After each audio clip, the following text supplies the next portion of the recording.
क्या करें हम? त्रिभुजों की भुजाओं के मापों का योग। अब इसमें देखो ये त्रिभुज है, ये और ये, इसमें एक भुजा क्या है? लंबी है।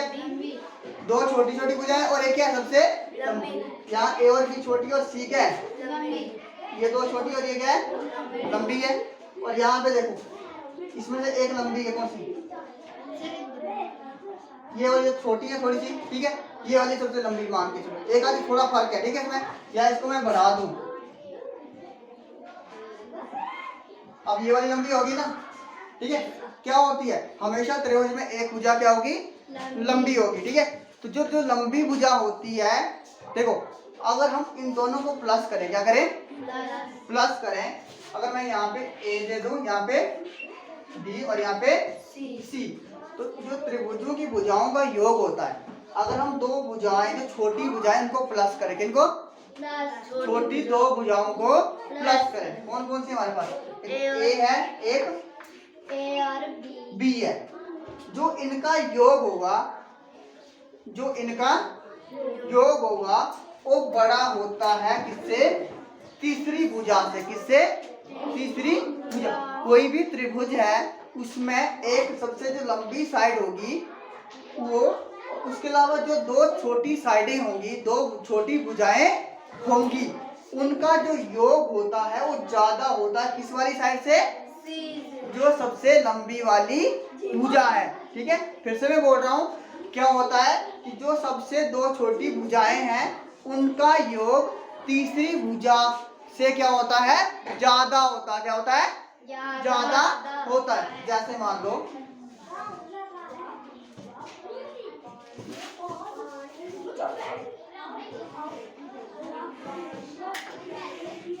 ये आ गया 4 सेंटीमीटर, ये आ गया, और ये कितना है?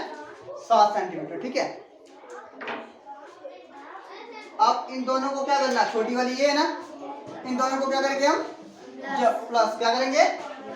कितना आएगा? 4 प्लस 5, देखो कितना आएगा प्लस करके? 9। और हमारे पास तीसरी भुजा कितनी है? 7। तो जो 9 है वो क्या आता है? हमेशा बड़ा होता है ना 7 से, ठीक है। तो जो त्रिभुज होती है उसकी जो दो भुजाएं छोटी होती हैं उनका योग हमेशा क्या होता है? तीसरी भुजा से के योग के क्या होता है? क्या होता है? क्या होता है? ज्यादा होता है। लग गया पता? जो त्रिभुज होगी उसकी दो भुजाओं का जो योग होगा वो तीसरी भुजा से ज्यादा होता है, ठीक है।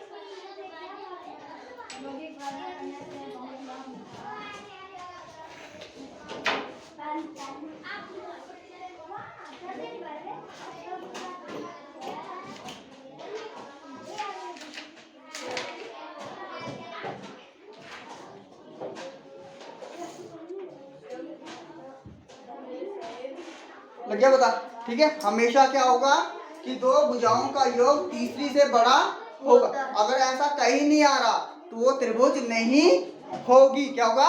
त्रिभुज नहीं होगी। याद रखना, कहीं पे अगर ऐसा नहीं हो रहा है कि अगर वो दोनों बराबर आ रहे हैं जमा करके, कम आ रहे हो, तो त्रिभुज नहीं होगी।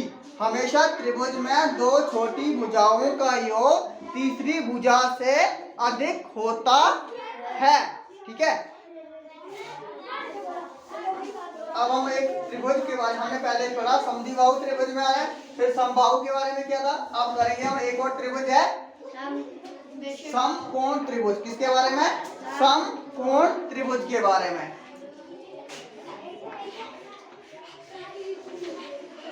समकोण त्रिभुज कौन सी? समकोण त्रिभुज। समकोण त्रिभुज के बारे में करेंगे, ठीक है। अब समकोण त्रिभुज क्या होती है? 90 डिग्री। इसका एक कोण कितने डिग्री का होता है? 90 डिग्री का। ये कौन सी त्रिभुज है? समकोण त्रिभुज। क्योंकि इसका एक कोण कितने डिग्री का है? 90 डिग्री का है, ठीक है। अब इसमें भी एक विशेष चीज होती है, वो करनी है हमने, ठीक है। जैसे हमने समबाहु के बारे में पढ़ा, समबाहु में क्या होता है? जो प्रत्येक कोण होता है कितने डिग्री का होता था? 60 डिग्री का। उसके अलावा हमने समद्विबाहु पढ़ा, उसके दो भुजाएं बराबर होती थी और उसके जो दो भुजाओं के समूह कोण भी क्या होते थे, बराबर होते थे। अब वैसे ही एक त्रिभुज हमारे पास विशेष होती है कोणों के आधार पे, वो होती है समकोण त्रिभुज। ये कौन सी त्रिभुज है? समकोण। ये भी कौन सी है? समकोण त्रिभुज, क्योंकि इसका भी एक कोण कितने डिग्री का है? 90 डिग्री का है। ठीक है, अब इसके बारे में पढ़ें। इसमें क्या विशेष होता है, देखो एक चीज और, जो ये जो 90 डिग्री के सामने वाली भुजा है कौन सी है? ए सी, वो होती है कर्ण। क्या होती है? कर्ण। क्या होती है? कर्ण।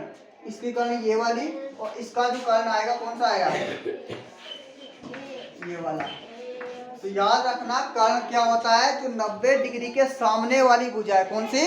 90 डिग्री के जो सामने वाली भुजा है कौन सी है? कर्ण है। क्या है? इसको क्या बोलते हैं?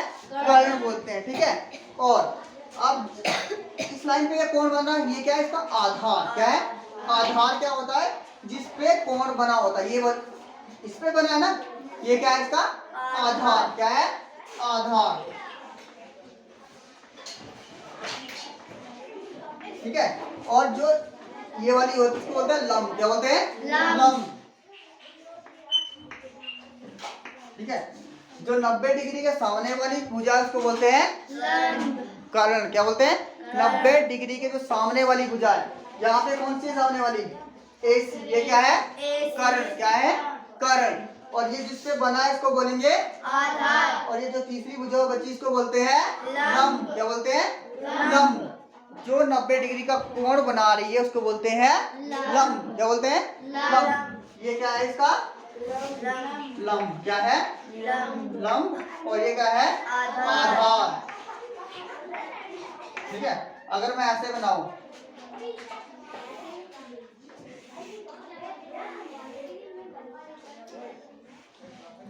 ठीक है, यहां मैं नाम दे रहा हूं ए बी सी।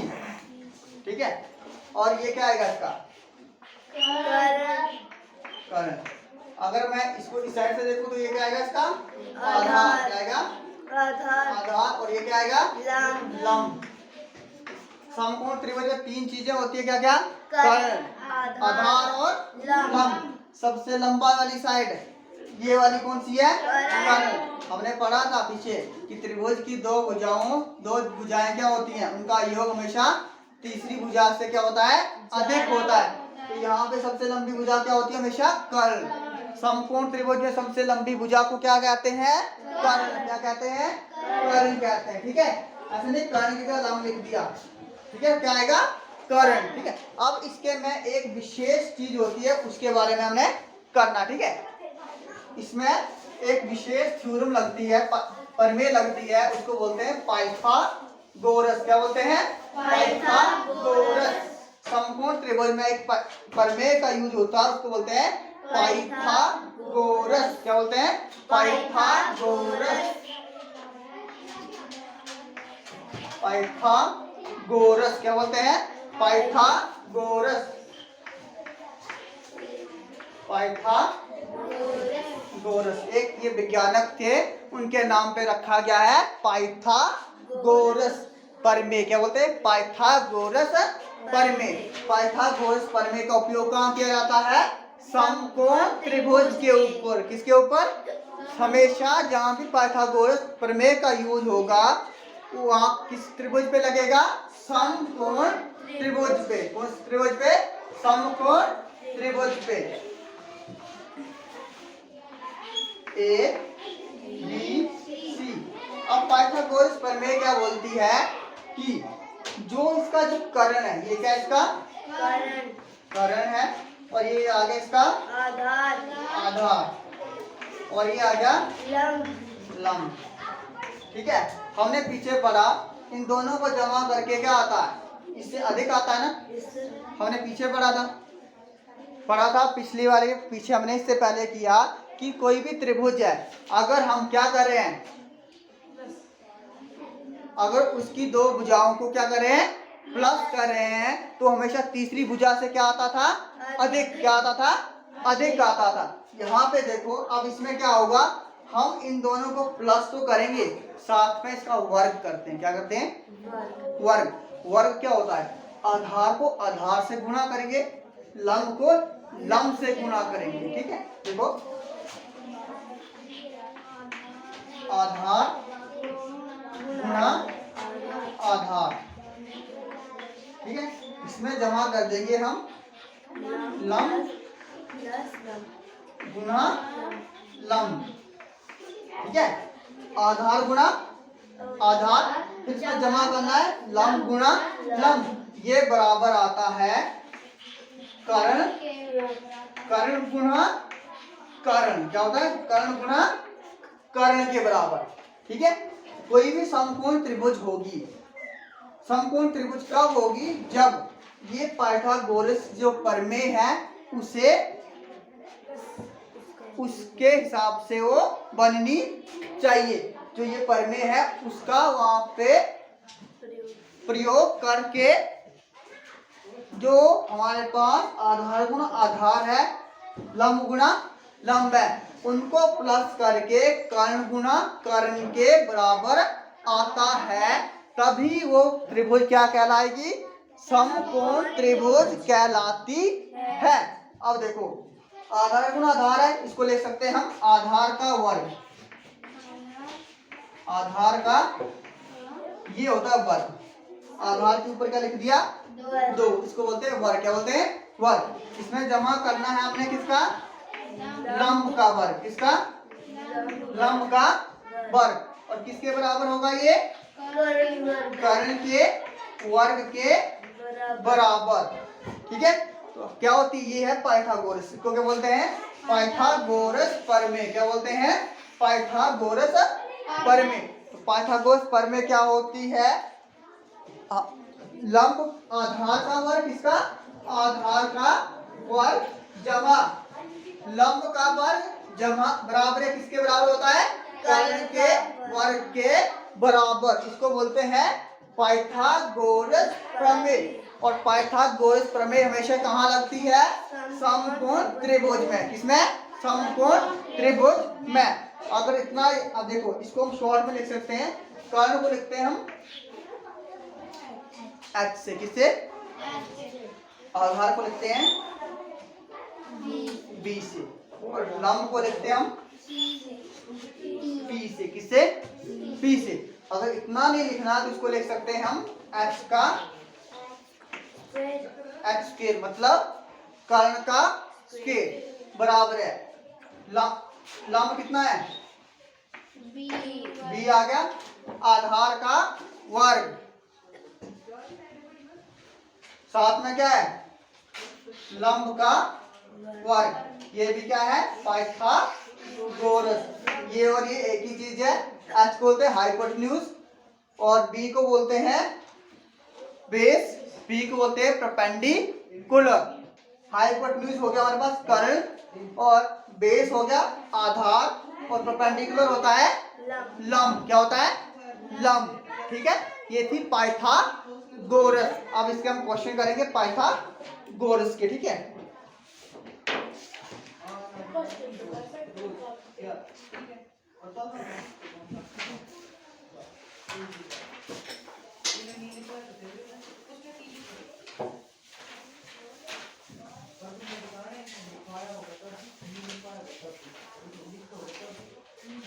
देखो अब क्या होगा? 3 भुजाओं, आपको एक त्रिभुज दी होगी समकोण। क्या दी होगी? समकोण त्रिभुज दी होगी। उसमें से 2 भुजाएं दी होंगी, एक भुजा नहीं दी होगी। ठीक है, जैसे आपके पास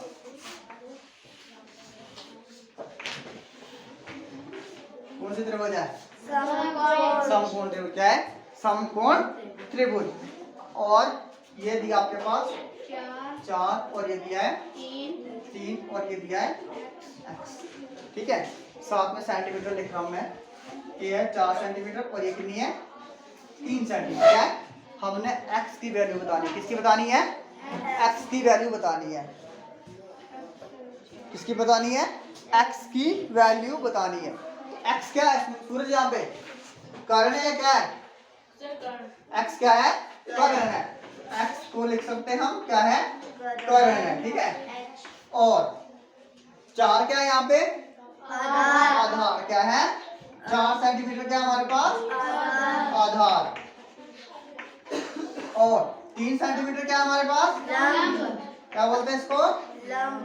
लंब बोलते हैं। क्या बोलते हैं? लंब। ठीक है यहाँ तक? ठीक है। अब हमने पढ़ा पाइथागोरस क्या होती थी? समकोण त्रिभुज। समकोण त्रिभुज में यूज होती ना? क्या होती थी? किसका स्क्वायर होता था?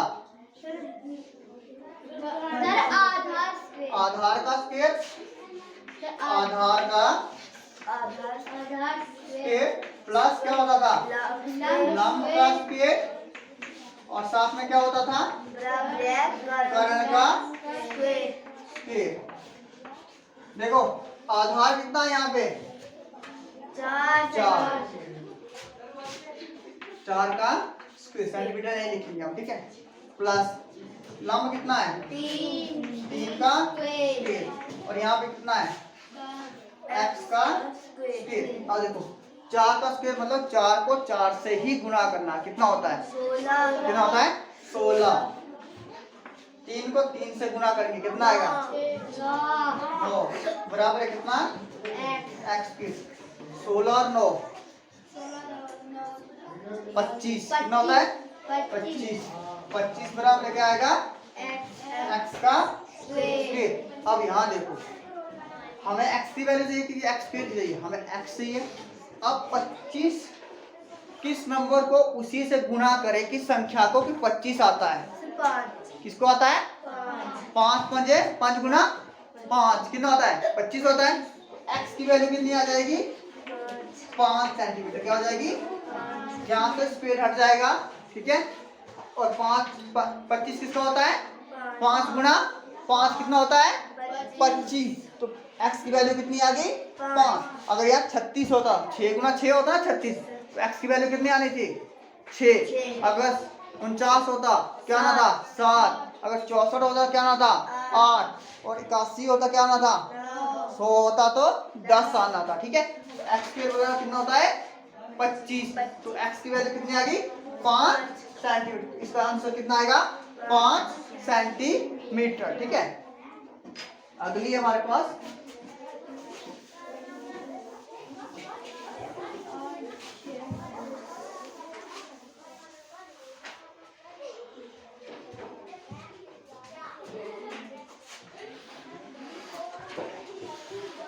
अब इस तरह से है, ठीक है? ये है सूर्य कितना है यहाँ पे? कितना है? 8 सेंटीमीटर। और ये कितनी है? और ये कितनी है? x। यहाँ पे कर्ण क्या आएगा? x क्या है? कर्ण। और आधार क्या है? 8 सेंटीमीटर। तो मैं इसको b लिख रहा हूँ, ठीक है? b को लिखते हैं ना आधार, तो b कितना है? 8 सेंटीमीटर। h को क्या लिखते हैं? कर्ण लिखते हैं। x कितना है? x। और p को क्या लिखते हैं? 6 आता है। तो p क्या होता है? लंब। क्या होता है? लंब। और फॉर्मूला क्या होता है हमारे पास? x का वर्ग बराबर है b का वर्ग प्लस p स्क्वायर। x इसका x का स्क्वायर आ गया। b कितना है? कितना है b? टाइगर कितना है?